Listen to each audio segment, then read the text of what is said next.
picture this. We're gone. Just gone. We punched out, turned off the lights, and locked the door on an entire species. Now, let that door stay locked for, say, 50 million years. What do you think happens? Do you picture a peaceful, silent garden? A planet finally breathing a sigh of relief? We've always been obsessed with how the world ends, but we rarely ask, what happens when it just keeps going? Without us? On land, the change is almost predictable. Shocking, to be sure, but it follows a script we could have written. The skeletons of our skyscrapers, the ones that haven't crumbled to dust, are just weird, vine-choked mountains now. Rivers have carved new paths, slicing through the concrete bones of our old boulevards, washing our monuments out to sea.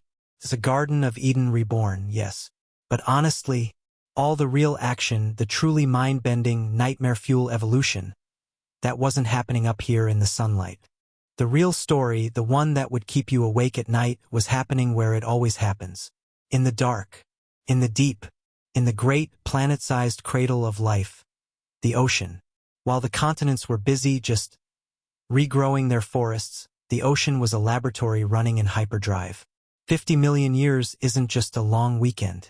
In evolutionary time, it's an eternity. It's enough time for the rules to not just be bent, but to be shattered, melted down, and reforged into something new, something alien. So let's take a dive. We slip beneath the surface of this future Pacific, and the first thing that hits you is the silence. Not total silence, but a wrong silence. Where are the clicks of the dolphins? Where is that long, haunting, melancholy song of the humpback? They're gone. The great leviathans, the marine mammal royalty that ruled the seas for millennia, they vanished. Their thrones are cold. The entire acoustic signature of the planet's oceans has been wiped clean. It's an empty cathedral, but something is about to start the service. I said the silence hits you first. I lied. It's what replaces the silence that crawls right under your skin. Listen, do you hear that? It's not a song. It's a sound that feels industrial. A deep, resonant thud, thud, thud.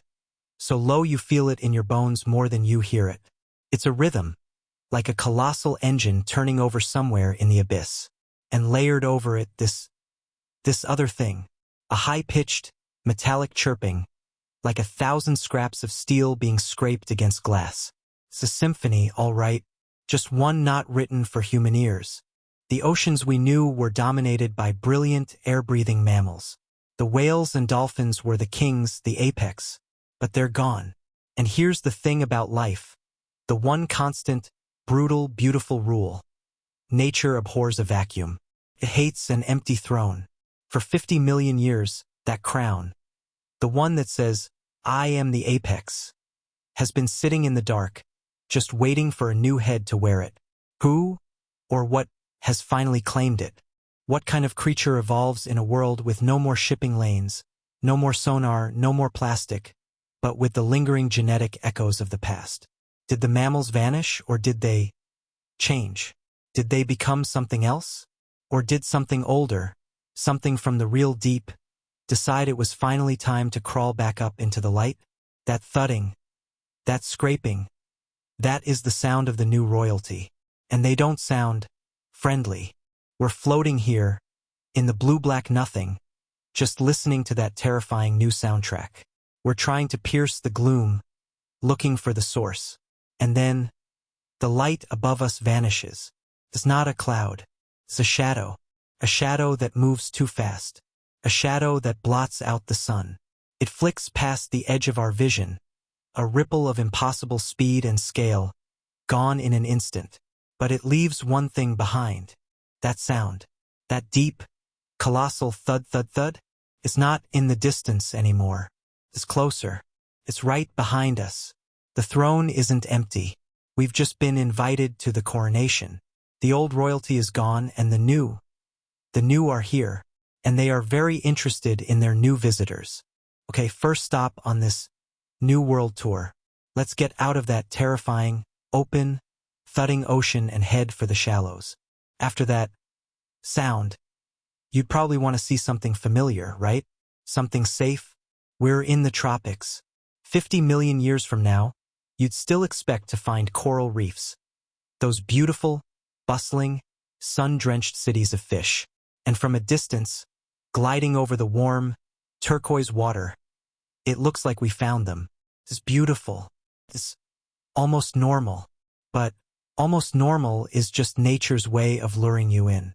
Almost is where the real horror hides. Let's get closer. The first thing you notice isn't the fish, it's the colors. They're too vibrant. They're not the familiar pinks and yellows of limestone algae. They're a deep, lustrous, oily, almost pearlescent sheen, like the inside of a shell. And the shapes are all wrong. They're too perfect, too geometric, almost like a circuit board made of crystal. And then you see it. It's not the sway of the current. The entire reef, for as far as the eye can see, is pulsing. A slow, rhythmic, hypnotic throb. A heartbeat. But a heartbeat for what? This isn't a garden. It's an organ. This is not coral. Coral, as we knew it, was a colony of tiny polyps, building a shared limestone skeleton. This is one thing. It's a single, massive, colonial organism, something like a Portuguese man-o'-war, but one that learned to build. It's part animal, part mineral. A creature that has traded calcium carbonate for silicon. It's a living, glass-like network, a single entity spread across thousands of square miles. And it's not a producer. It doesn't make life. Waits for it. Look down. Embedded in that beautiful crystalline surface. What do you see? That's not a fossil. That's a skeleton. A modern skeleton. A shark. A small one, maybe, but its entire body is perfectly preserved, held in that glass-like matrix like a fly in prehistoric amber. And over there, a whole school of fish, frozen in an eternal silent scream. This isn't a reef. It's a trophy room. It's a larder. This thing has been patiently collecting and absorbing nutrients for a very, very long time. It has learned that in this new world, the most successful strategy is to be a trap. Patient, but not slow. You have to see it to believe it. Watch. Here comes a small, fast-moving creature, a descendant of a fish, maybe. It's darting around, looking for a place to hide. It's drawn to the reef, just like its ancestors were, drawn to the promise of shelter. It darts into what looks like a small, safe, shadowy crevice. But that crevice isn't shelter. It's a mouth. It's the system noticing. It happens faster than a human eye can even register. A shard. Not a tendril. A shard, thin as a needle and hard as diamond-tipped glass, erupts from the coral. It doesn't grab the fish. It impales it. It's a biological harpoon, fired with catastrophic hydrostatic pressure. The creature is pinned, dead in an instant. And then, the light show, the entire colony, for a mile in every direction, flashes a single, deep, angry, satisfied red. A signal. A digestive signal. The reef is telling itself, we have food. We are eating. And the show's not over. The glass shard doesn't retract. Why would it? The reef itself does. The surface beneath the impaled fish softens, becoming a gelatinous, shimmering pit. The fish is drawn down into the colony's central mass, shard and all, like a spoon sinking into quicksand. In a few seconds, the surface hardens again, becoming that same perfect, pearlescent, beautiful crystal. No blood, no struggle, no mess, just gone. A tiny new imperfection, a tiny new trophy, in the reef's flawless, horrifying design. How many thousands of times a day does this happen? This isn't a monster. This is the ecosystem. This single, massive, semi-intelligent thing has become the entire foundation of the shallow water world. It has replaced the producers and the apex predators. It is the hunter, the shelter, and the graveyard, all rolled into one. It's a slow-motion monster, yes, but it's also a paradox. A killer that builds the world around it. It's beautiful in a way, isn't it? The same way a perfectly designed Venus flytrap is beautiful, right before it snaps shut on your finger. And here's the really unsettling part. This creature, this trap reef, it's just the perimeter fence. It's the shallow-end monster. It thrives on sunlight and small, simple mistakes. But this is just the appetizer. The real weirdness, the real evolutionary arms race, never happens in the kiddie pool. The true giants, the things that sounded like colossal engines in the dark, they're not here. They're where the sunlight gives up. They're where the bottom drops out. They're waiting in the deep. Alright, so you've just seen the living glass reef in the shallows. Creepy, right? A beautiful trap. But that's just the perimeter. The real weirdness, the real evolutionary arms race always happens where the light gives up. So let's go deep. We're leaving the sun behind, sinking past the 200-meter mark, 650 feet. This is the twilight zone. In our time, this was the great, big, blue nothing. Just water, empty space, a vast, lonely desert. It was the place you passed through to get to the bottom. But 50 million years, well, it's had time to fill up. The first thing you notice is structures, drifting in the dark. A lot of them. At first, you'd think they were wreckage. Maybe the ghosts of our old ships, finally rising from the seabed? But no, the shapes are all wrong. They're too organic, but also too geometric. It looks like a colossal, silent shipyard, just hanging in the water perfectly still. We're drifting through a fleet of somethings, and they are massive. Some are the size of a school bus, others, maybe a small truck. Let's get the lights on. And, oh, wow, they're shells. Giant, spiraling, chambered shells, just like the ammonites we only know from fossils. The ones that died out with the dinosaurs 66 million years ago. Well, looks like nature decided to give that particular body plan another try. This is the ultimate retro design. But these aren't just empty shells, drifting and dead. They are inhabited. These are the new cephalopods, the new squid. But they've traded that sleek, naked speed for a house. A gigantic, armored, mobile house. And here's where the mildly interesting becomes downright impossible. They aren't just drifting. Look, that group of 10 over there? They just turned. As a unit, they're moving in coordinated, complex, geometric formations. Perfect wedge. Now a rotating circle. This isn't a random shoal of fish. This is a squadron, a fleet. They are deliberately, intelligently patrolling. How does a creature with a truck-sized shell coordinate with a dozen others in pitch-black water? There's no sound. That deep thudding from before? That's gone. This is a different kind of loud. Look at the shells. They're flashing. Not just a simple on-off glow like a firefly.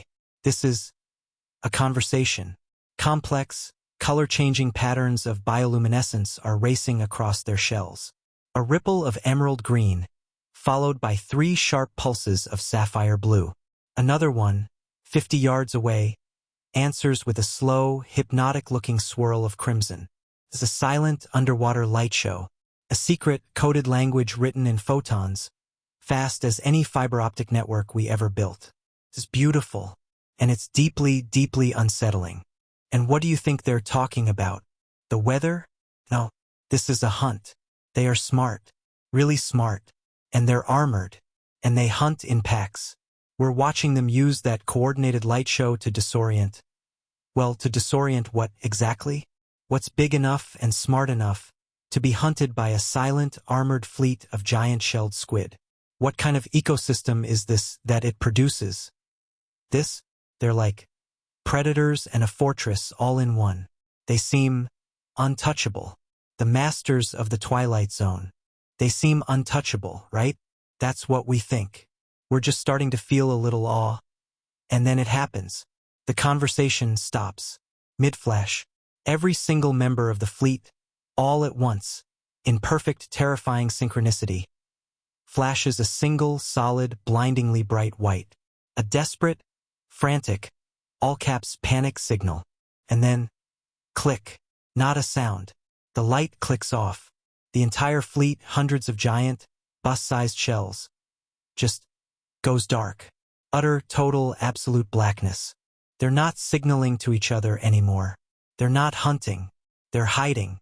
All that armor, all that intelligence, all that coordinated strength.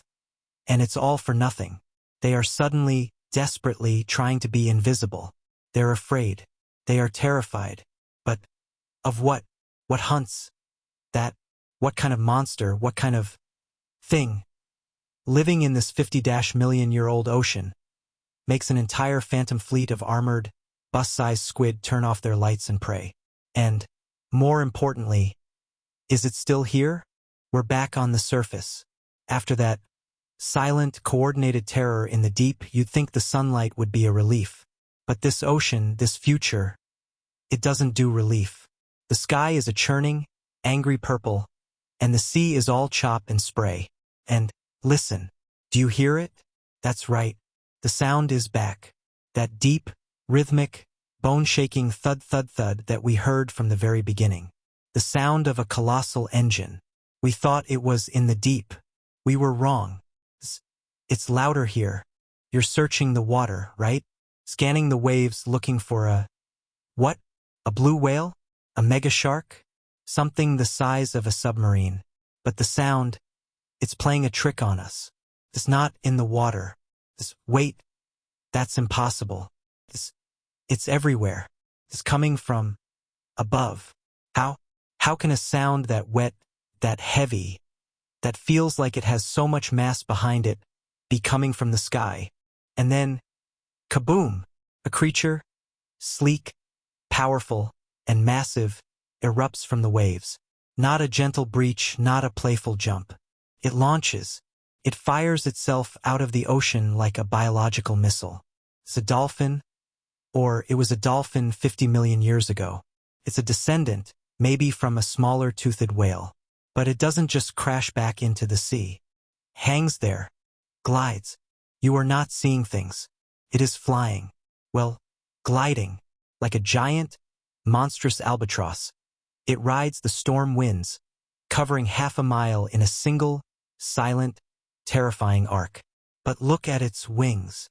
Those aren't feathers. Those are fins. Spectral fins. They're just wrong. They've become massively elongated, stretched out over jointed, articulated, bone-like structures. It's a perfect, terrifying example of convergent evolution. It's part fin, part wing, all nightmare. It holds its glide, 5 seconds, 10 seconds, before crashing back into the sea with a sound like a car being dropped from a bridge. Why? Why would a whale descendant do this? Why spend all that energy, evolve such a bizarre and radical new anatomy? For the same reason anything does, to eat. Look up. There. That's its prey. A flock of, well, let's call them birds. But they're not the gulls we knew. They're giant, leathery, evolved seabirds, swooping and diving in the gale. In our world, birds hunted fish. But in this world, the roles have been violently reversed. The fish are now hunting the birds, in their own element. And there it is again, another launch. We'll call it the Sky Hunter. It bursts from a wave, silent this time, aiming right for the flock. The birds scatter, but they're not fast enough. The Sky Hunter twists in mid-air, a maneuver that should be impossible for something that heavy. Its long, tooth-filled snout, a feature it definitely didn't get from a bottlenose, snaps shut with an audible crack. It snags one of the giant birds, right out of the sky. It's a display of raw, three-dimensional predatory power. The ocean has claimed the sky. So, mystery solved, right? The Sky Hunter. The new dolphin flies. Cool. Terrifying. It's the new king. It's the top of the food chain. But, wait a minute. Remember that panic? Remember that silent, armored, bus-sized fleet of neo-ammonites? That collective, system-wide terror when they all went dark? Was this what they were afraid of? A fast, toothy, glorified flying fish? No, I don't think so. This creature is hunting birds. It's agile. It's not the colossal engine we're looking for. This is just a mid-level manager. This is just an evolutionary experiment that worked. It's a high-speed interceptor. But it's not the battleship.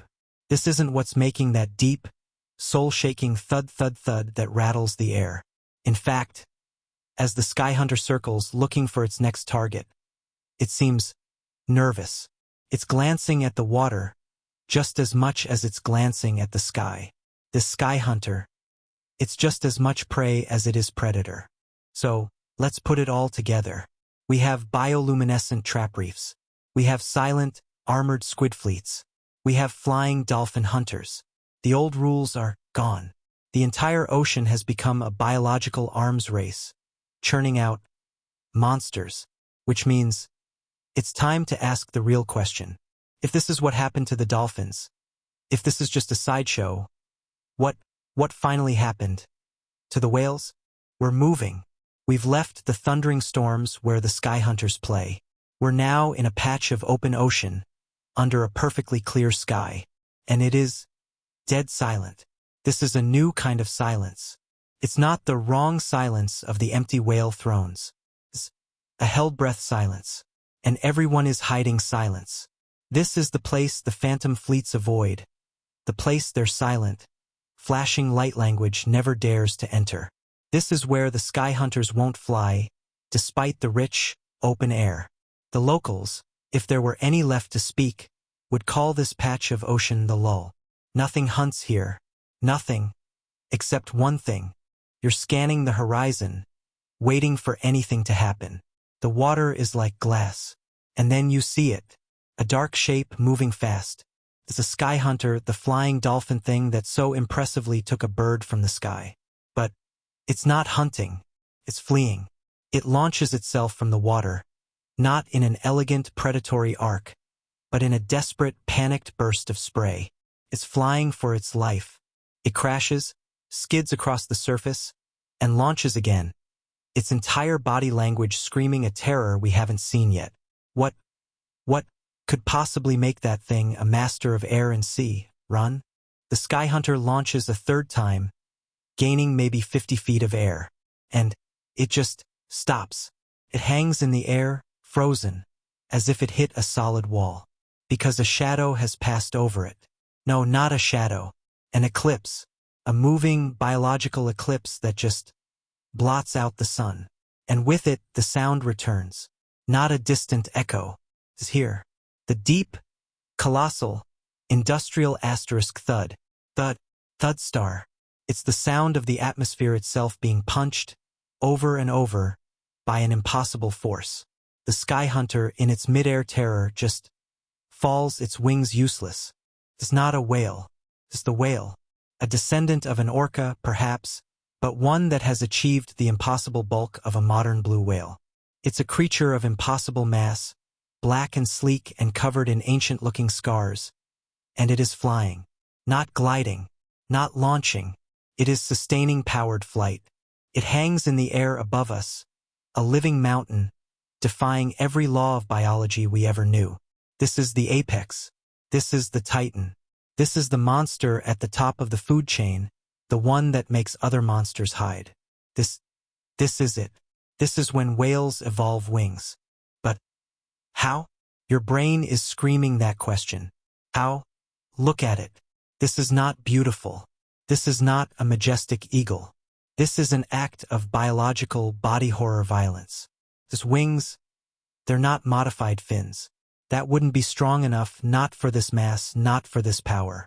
We get a closer look as it banks in the sun, and, oh no, you're seeing it wrong. Those aren't wings. Those are ribs. Its entire rib cage. It has learned to unfurl. Can you even imagine that? An evolutionary path that said, fins are too weak. Let's try the skeleton.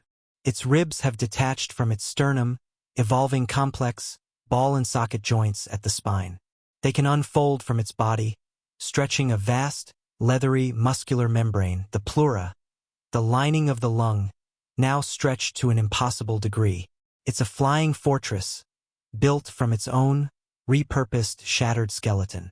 It's a dragon, a real, biological dragon, born from the deepest, darkest evolutionary playbook. And that sound, that thud, thud, thud, that's not its wings. That's its propulsion. It's the sound of its blowhole now evolved into a biological jet engine. It's forcing air and atomized water out in thunderous, percussive bursts, providing the raw, brutal thrust it needs to keep 100 tons of muscle and bone in the air. It's a living, breathing, terrifying pulse jet, and it's coming for the sky hunter. The chase is pathetic. It's not a chase. It's an execution. The Volanorca, the flying whale, doesn't even seem to hurry. It just arrives. It opens a mouth that could swallow a bus, a void of teeth and shadow. It catches the sky hunter, the other predator we were so impressed by, like a man swatting a gnat. It crushes the dolphin midair with an audible skeletal crunch, and then it just dives. Not a graceful dive. It just falls, folding its bone wings and crashing into the sea in a cataclysmic, world-ending splash that sends a shockwave for miles.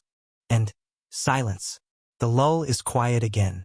The water, churned into a white foam, slowly settles. When whales evolve wings, it's not the graceful, angelic image we might have dreamed of.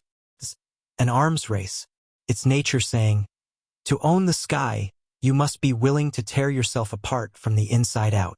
They didn't just inherit the earth. They didn't just reclaim the oceans.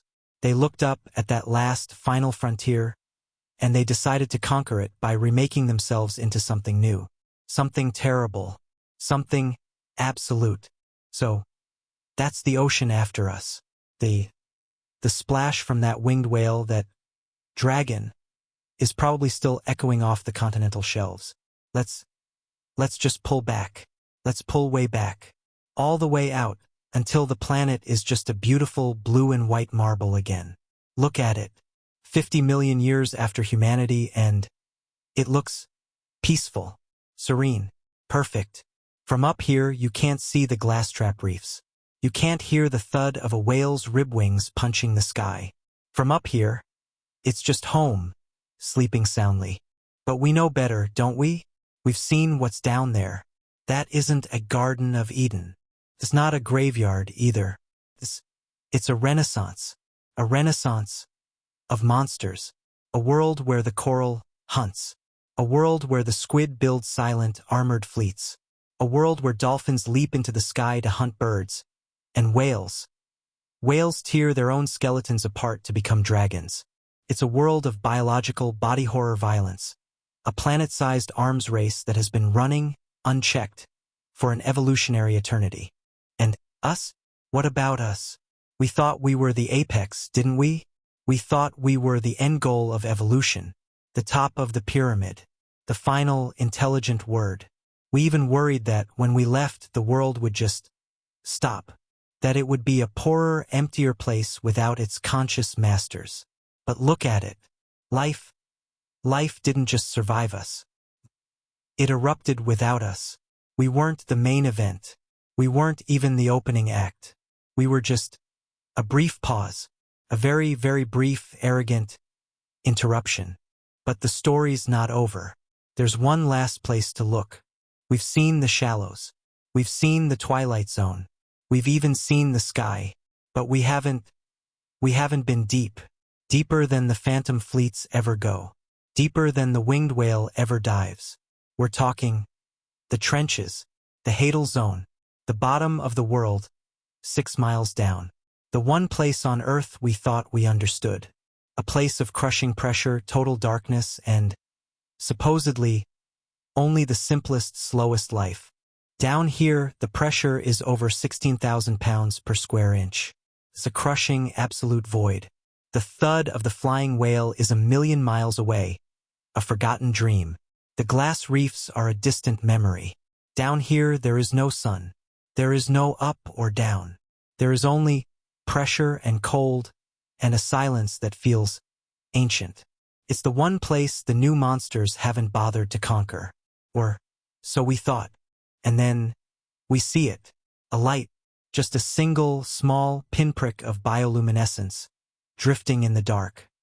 A jellyfish? Something like it. A delicate, gelatinous thing. It's tiny. It's fragile. It's probably the last thing on this entire planet you'd look at twice. After seeing 100-ton bone dragons, who cares about a tiny, lonely jellyfish, right? It's just nothing.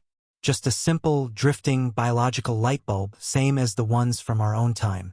It drifts past, is pulsing. A soft, gentle, blue-green light. Flash, a pause. Flash, flash, a pause. Flash, flash, flash, a pause. You're waiting for, aren't you? But, for doesn't come. The next pulse is flash, flash, flash, flash, flash. It's not a heartbeat. It's not a random metabolic signal. You slow it down. You watch it. 1, 2, 3, 5, 7, 11, 13. That's a prime number sequence. It's math. It's a signal that is, by its very definition, not natural. It's a deliberate, complex, intelligent message, hiding in the last place anyone would ever think to look. All this time, for this entire journey, we were busy looking at the giants. We were staring at the monsters, at the wings, at the teeth, at the noise. We were so impressed by the new physical kings. We never bothered to look for the new mind. The ocean, 50 million years after us, is full of new, magnificent monsters. That's true.